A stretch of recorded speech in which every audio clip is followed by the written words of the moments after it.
नमस्कार दोस्तों, स्वागत है आपका मेरे चैनल कॉमिक्स लाइफ में। शुरू करते हैं मनोज कॉमिक्स की एक और मज़ेदार कॉमिक्स, मौत की अंगूठी पार्ट 2। इधर राज्य की सीमा पर युद्ध भूमि में सभी एकत्र हो चुके थे।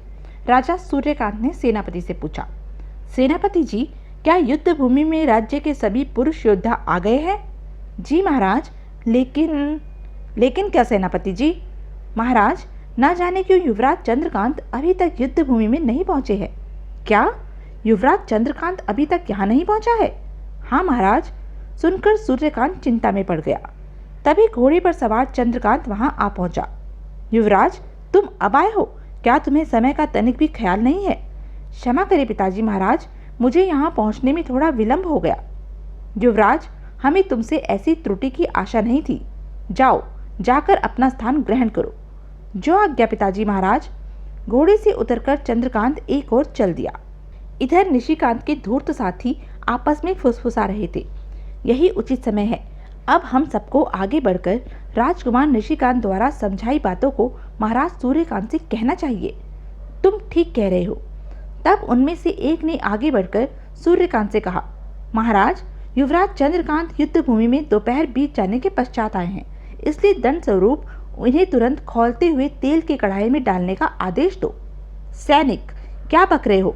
चंद्रकांत कोई साधारण आदमी नहीं, अपितु युवराज है।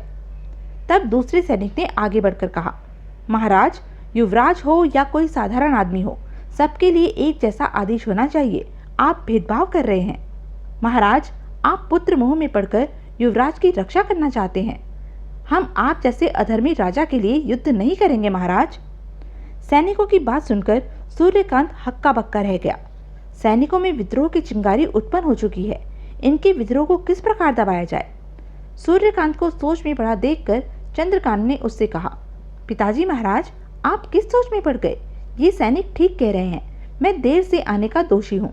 आप मेरे लिए गर्म तेल की कढ़ाई का प्रबंध करवाइए, मैं उसमें कूदूंगा। सूर्यकांत ने चौंक कर चंद्रकांत की ओर देखा। तुम तेल की गर्म कढ़ाई में कूदोगे युवराज? जी पिताजी महाराज, धर्म भी यही कहता है, नीति भी यही कहती है, सबके लिए एक समान सजा होनी चाहिए। युवराज, मुझे तुम पर गर्व है। तुमने ऐसा कहकर मेरा मान बढ़ाया है। सूर्यकांत ने उसी समय प्रधानमंत्री मेहर सिंह को आज्ञा दी। प्रधानमंत्री जी, तेल का कड़ाहा गर्म किया जाए। जो आज्ञा महाराज। तुरंत ही युद्ध भूमि में अग्नि पर तेल का विशाल कड़ाहा रखा गया। सूर्यकांत बेबस सा एक और खड़ा यह सब देख रहा था। कड़ाहे का तेल खौलने पर चंद्रकांत ने आंखें मूंद कर काली माँ को याद किया। हे काली माँ, मुझे मरने का कोई भय नहीं है। यदि आप इस प्रकार मेरे मरने को अनुचित समझती हो तो मेरी रक्षा करें। तत्पश्चात, ओह मेरे भगवान, कितना त्रासदायक दृश्य है। अपनी आंखों के सामने अपने पुत्र को खौलते तेल में कूदते देख रहा हूँ। घबराकर सूर्यकांत ने आंखें बंद कर ली थी। काली माँ के प्रताप से खौलते तेल की कढ़ाई में कूदने पर भी चंद्रकांत का कुछ नहीं बिगड़ा। आश्चर्य, घोर आश्चर्य है। युवराज तो खौलते तेल में ऐसे खड़े हैं जैसे शीतल जल में खड़े हों। ये बातें सुनकर सूर्यकांत ने तत्काल आंखें खोली। अरे, युवराज तो तेल की खौलती कढ़ाई में सकुशल खड़ा है। प्रधानमंत्री मेहर सिंह ने आगे बढ़कर चंद्रकांत से कहा, युवराज, तुम्हारी सजा पूरी हुई। अब तुम कढ़ाई से बाहर आ जाओ। निशिकांत के साथी तो यह देखकर हक्के बक्के थे। युवराज चंद्रकांत जीवित कैसे बच गया? जरूर इसमें युवराज की कोई चाल है। उनमें से एक ने आगे बढ़कर सूर्यकांत से कहा, महाराज, यह धोखा है। आपने युवराज चंद्रकांत की जान बचाने के लिए किसी तंत्र मंत्र की सहायता ली है, जिसके प्रभाव से तेल गर्म नहीं हुआ। तुम्हारी शंका का हम अभी समाधान करवा देते हैं। सूर्यकांत के आदेश पर गर्म खौलते तेल में एक नारियल डाला गया। तेल में नारियल के गिरते ही चटाक। तब सूर्यकांत ने शिकायत करने वाले सैनिक से कहा, देखा तुमने, गरम तेल में गिरते ही नारियल के चटक कर 2 टुकड़े हो गए हैं। इससे यह सिद्ध होता है कि कढ़ाई का तेल गर्म है। सुनकर शिकायत करने वाले सैनिक का मुंह लटक गया। इधर महल में निशिकांत शैया पर लेटा सोच रहा था। अब तक चंद्रकांत गरम तेल की कढ़ाई में गिरकर जल भुनकर राख हो चुका होगा।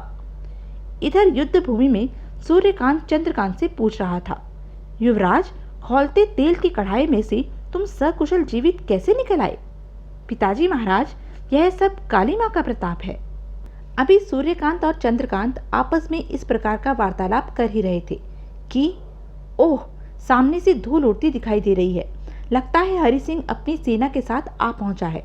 घबराने की क्या बात है पिताजी महाराज, हम भी उससे दो दो हाथ करने को उतावले हो रहे हैं। आप विश्वास कीजिए, युद्ध में विजय हमारी ही होगी। काश ऐसा हो पाता। सचमुच हरि सिंह अपनी विशाल सेना के साथ वहां आ पहुंचा था। ओह, लगता है सूर्यकांत को हमारे आने की सूचना पहले ही मिल गई थी, तभी तो वह अपनी पूरी सेना के साथ युद्ध भूमि में आ पहुंचा है। कुछ देर बाद ही हरि सिंह और सूर्यकांत की सेनाएं युद्ध हेतु आमने सामने थी। आक्रमण, आक्रमण! आदेश पाते ही दोनों सेनाएं आपस में भिड़ गई। भयंकर मारकाट होने लगी। दोनों ओर के सैनिक हताहत होकर युद्ध भूमि में गिरने लगे। तभी चंद्रकांत अपना रथ राजा हरि सिंह के सामने ले गया। राजा हरि सिंह, मुझसे युद्ध करो। चंद्रकांत को अपने सामने पा हरि सिंह मुस्कुराया। युवराज, अभी तुम बालक हो, फिर भी तुम्हारी वीरता देखकर मुझे अपार आश्चर्य हो रहा है। कौन नहीं जानता कि मैंने बड़े बड़े महारथियों को हराया है, फिर तुम्हारी तो बिसात ही क्या है। राजा हरि सिंह, बहुत गर्व है तुम्हें अपने ऊपर। हा हा हा हा, क्यों न हो।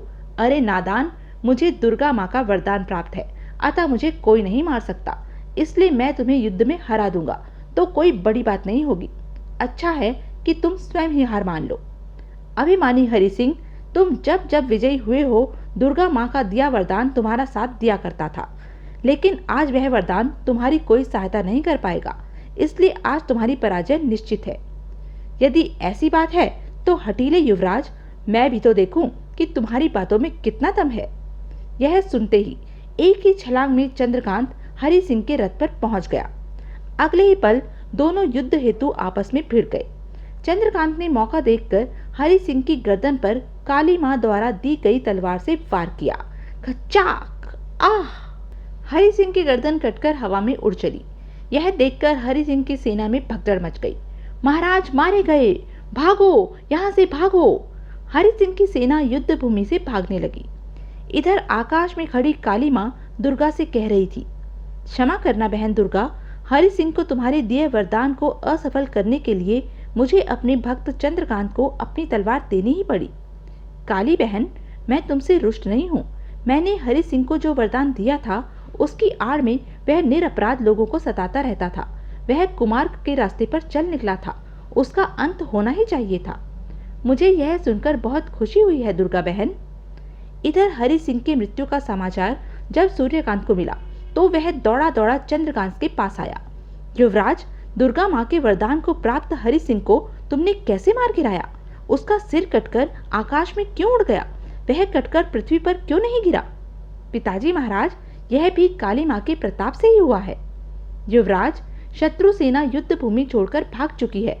युद्ध में आज की विजय श्री का सेहरा मैं तुम्हारे सिर पर बांधता हूँ। शत्रु पर विजय पाने की खुशी में बीकमपुर के राजमहल में धूमधाम से एक उत्सव मनाया गया। उसी उत्सव में सूर्यकांत ने प्रधानमंत्री से बातों बातों में कहा, प्रधानमंत्री जी, अब हम बूढ़े हो गए हैं, क्यों न अब सारा राजपाट युवराज चंद्रकांत को सौंप दें। महाराज, युवराज चंद्रकांत हर प्रकार से राजा बनने के योग्य हैं, आपने सही निर्णय लिया है।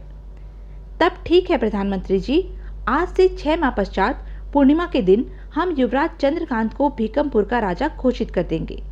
निशिकांत का भेदिया छिपकर उन दोनों का यह वार्तालाप सुन रहा था। मुझे यह सूचना तुरंत राजकुमार निशिकांत को सुनानी चाहिए। वह दौड़ा दौड़ा निशिकांत के पास गया और उसे सारी बात बताई। सारी बात जानकर, तो पिताजी महाराज, चंद्रकांत को भीकमपुर का राजा बनाने वाले हैं। मैं ऐसा कदापि नहीं होने दूंगा, कदापि नहीं होने दूंगा। अगले ही दिन वह राज्य के प्रसिद्ध तांत्रिक झालावत के पास पहुंचा और उसे सारी बात बताई। तत्पश्चात, तांत्रिक झालावत, मैं चाहता हूं कि महाराज सूर्यकांत को कोई ऐसी बीमारी जकड़ ले कि जो धीरे धीरे उन्हें मौत के मुंह में ले जाए। राजकुमार, मैं तुम्हें अभिमंत्रित की हुई मारक भभूत देता हूँ। जब महाराज रात्रि में सो रहे होंगे तब तुम मारक भभूत उनके ऊपर छिड़क देना। भभूत को छिड़कते ही बीमारी महाराज के शरीर में प्रवेश कर लेगी। वह बीमारी धीरे धीरे महाराज के शरीर को कमजोर कर देगी। तत्पश्चात 5-6 माह में महाराज मर जाएंगे। तांत्रिक झालावत ने अभिमंत्रित की हुई मारक भभूत निशिकांत को दी। तब निशिकांत ने उससे कहा, तांत्रिक झालावत, हमें भीकमपुर का राजा बन जाने दो, तब हम तुम्हें अपना प्रधानमंत्री बनाएंगे। ओह, यह तो मेरे लिए खुशी की बात होगी। उसी रात जब सूर्यकांत अपने कक्ष में गहरी नींद में सोया हुआ था। मौका अच्छा है, पिताजी महाराज गहरी नींद में सोए हुए हैं। वह दबे पांव शैया के पास आया और सोए हुए सूर्यकांत के ऊपर अभिमंत्रित की हुई मारक भभूत छिड़क दी। तत्पश्चात वह वहां से वापस चला आया। सुबह होने पर जब सूर्यकांत की आंख खुली, न जाने क्यों मैं अति दुर्बलता महसूस कर रहा हूँ। तो यह थी अब तक की कहानी। आगे की कहानी जानने के लिए बने रहें मेरे साथ। और हाँ, मेरे चैनल को लाइक, शेयर और सब्सक्राइब करना ना भूलें। धन्यवाद।